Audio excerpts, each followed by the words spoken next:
रोशनपुर नाम के गांव में चंदा और शांति नाम की जिठानी और देवरानी रहती थी। चंदा का पति बहुत पैसे वाला था। उनके पास किसी भी चीज की कोई कमी नहीं थी और उसके विपरीत शांति का पति बहुत ही गरीब और नशेड़ी था। शांति चंदा के घर में काम करके अपना घर चलाती थी। भाभी, घर पर खाने के लिए कुछ भी नहीं है। अगर आप थोड़ा खाना दे पाए तो बहुत मेहरबानी होगी। मुझे जो भी पैसे मिलते हैं वो तो आपके देवर नशे में उड़ा देते हैं। ये तुम लोगों का ना रोज रोज का ड्रामा हो गया है। अब देवर जी कमाते नहीं है तो मैं क्या करूं?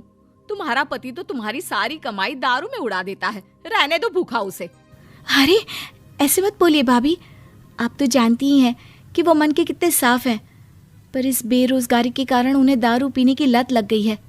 अरे अपना ये रोना गाना बाद में कर लेना, पहले काम निपटा ले घर का। मेरा और टाइम खराब ना कर। जा गेहूं पीस ले, फिर तुझे कपड़े भी धोने हैं। शांति रसोई घर में जाकर गेहूं पीसने लगती है। पीसते पीसते कुछ गेहूं वहां कपड़ों में गिर जाते हैं, जिसे देखकर उसके दिमाग में एक आइडिया आता है। क्यों ना ऐसे ही थोड़े गेहूं मैं अपने पल्लू में बांधकर घर ले जाऊं, फिर एक बर्तन में जमा कर लूंगी और उसे पीसकर रोटी बना लूंगी। कुछ दिन तो ऐसे ही चलता रहा, मगर फिर एक दिन चंदा ने शांति को ऐसा करते हुए देख लिया। अरे पहले तो मुझे लगा तुम लोग बस गरीब हो, पर तुम लोग तो चोर भी हो। चोरनी कहीं की। मुझे तो लगता था तू गेहूं पिसती है, पर तू तो अपने पल्लू में गेहूं छुपा कर ले जाती है। निकल मेरे घर से। मुझे माफ कर दो भाभी, हमारे पास खाने के लिए एक दाना तक नहीं था, इसलिए मुझे ये सब करना पड़ा। अरे तुम लोग मेरे रिश्तेदार हो, इसीलिए दया कर कर तुझे मैंने अपने घर पे काम पर रख लिया। पर तू और तेरा पति हमारे खानदान का नाम मिट्टी में मिलाने पर उतारू हो चुके हैं। आपको मुझे जितनी गालियां देनी है दीजिए, मारना है तो मार भी लीजिए भाभी, पर मुझे काम से मत निकालिए। परिवार की बात है, वरना कोई और ऐसा काम करता ना तो धक्के मार कर कब से घर का बाहर निकाल दिया होता। रोते रोते शांति अपने घर चली जाती है, जहाँ उसका नशेड़ी पति कहता है, अरे कहाँ रह गई थी कामचोर? इतनी देर क्यों कर दी? आज पैसे लाई कि आज भी खाली हाथ वापस आ गई है? अपने हाथ दिखा। जरूर पैसे छुपा लिए ताकि मैं दारू ना पी पाऊं। नहीं जी, मैं आपसे क्यों छुपाऊंगी, और अभी आप दारू पीने की बात कर रहे हैं, उसी कारण तो आज हम लोगों की ये हालत हो गई है। किसी काम की नहीं है तू, बिना मार खाए समझेगी नहीं। रख, अभी तेरे होश ठिकाने लगाता हूँ। रामलाल शांति को बहुत मारता है। शांति का मन दुखी हो जाता है और वो गांव के तालाब के पास के एक पेड़ के नीचे बैठकर फूट फूट कर रोने लगती है।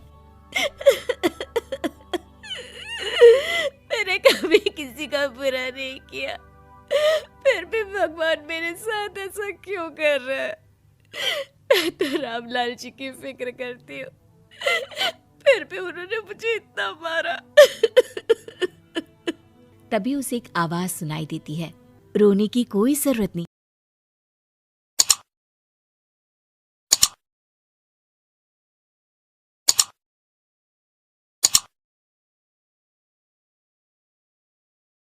नहीं है बेटी, चिंता क्यों करती हो? ये आवाज कहाँ से आ रही है? शांति अपने आसपास देखती है, उसे कोई नहीं दिखता। वो ऊपर देखती है, जहाँ उसे एक छोटी सी परी दिखती है। आप कौन है? आप तो कोई परी लगती हैं। हाँ बेटी, मैं इसी पेड़ पर रहती हूँ। मैंने तुम्हारी सारी बात सुनी। अब तुम्हें फिक्र करने की कोई जरूरत नहीं। अपनी आंखें बंद करो। शांति आंखें बंद करती है और जादुई परी अपनी छड़ी घुमाती है। उसकी छड़ी घुमाते ही पेड़ के सारे पत्ते सुनहरे रंग के हो जाते हैं। परी उनमें से एक पत्ता तोड़ लेती है और फिर से अपनी छड़ी घुमाती है, जिसके कारण सारे पत्ते पहले की तरह साधारण से दिखने लगते हैं। आंखें खोलो बेटा। लो, इस पत्ते को ले जाकर अपने तकिए के नीचे रख देना। ये तो एक साधारण पत्ता है, इससे क्या होगा? ठीक है, अगर आप कहती हैं तो मैं इसे रख लेती हूँ। शांति उस पत्ते को लेकर अपने घर जाती है और अपने कमरे में तकिए के नीचे रखकर सो जाती है। सपने में उसे वही पेड़ वाली जादुई परी दिखाई देती है। बोलो शांति, क्या चाहिए तुम्हें? मैं चाहती हूँ हम बहुत अमीर हो जाए और मेरे पति नशा करना छोड़ दे, उन्हें कोई काम भी मिल जाए। कल जब तुम सुबह नींद से जागोगी तुम्हारी इच्छा पूरी हो गई होगी। अगली सुबह शांति नींद से जागती है। अपने आसपास का नजारा देखकर चौंक जाती है। उसके बिस्तर पर चारों तरफ सोने चांदी रखे हुए थे। हे भगवान, कहीं मैं सपना तो नहीं देख रही? इतना सारा सोना, वो भी मुझ गरीब के पास। रामलाल जी को बताती हूँ, वो बहुत खुश होंगे। शांति जैसे ही कमरे के बाहर जाती है, वो देखती है कि रामलाल सूट बूट पहने काम के लिए बाहर जा रहा होता है। मुझे शहर में एक नौकरी मिल गई है शांति, मुझे आने में देर हो जाएगी, घर का ध्यान रखना। और इस तरह शांति बहुत अच्छा जीवन बिताने लगती है। उसके पास अब किसी भी चीज की कमी नहीं रह जाती। रातों रात शांति के पास आए इतने पैसों को देखकर उसकी जिठानी उससे पूछती है, अरे क्यों रे शांति, कहीं बड़ा हाथ मारा है क्या? अचानक तुम लोगों के पास इतना पैसा कैसे आ गया? नहीं नहीं भाभी, ये सब तो जादुई परी के दिए हुए पत्ते का कमाल है। शांति जादुई पत्ते के बारे में सारी बात चंदा को बताती है, जिसे सुनकर चंदा के मन में लालच आ जाता है और वो झूठ मूठ रोते हुए उसी पेड़ के नीचे जाती है जहाँ उसकी रोने की आवाज सुनकर जादुई परी कहती है, क्या हुआ बेटा, क्यों रो रही हो? मैं बहुत गरीब हूँ, मेरे पति मुझे बहुत मारते हैं, अब मैं जीना नहीं चाहती। चिंता मत करो बेटा, अपनी आंखें बंद करो। जादुई परी चंदा को भी उसी पेड़ का एक पत्ता देती है और तकिए के नीचे रखने को कहती है।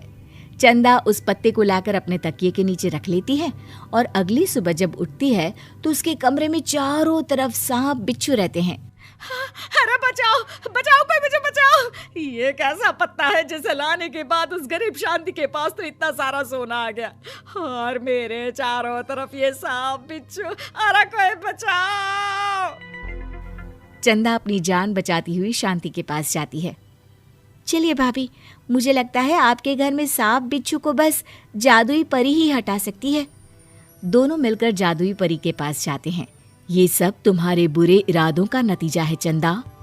तुम झूठ मूठ बस पैसे के लालच के कारण यहाँ आकर रो रही थी, इसीलिए तुम्हें जादुई पत्ते ने उसकी सजा दी।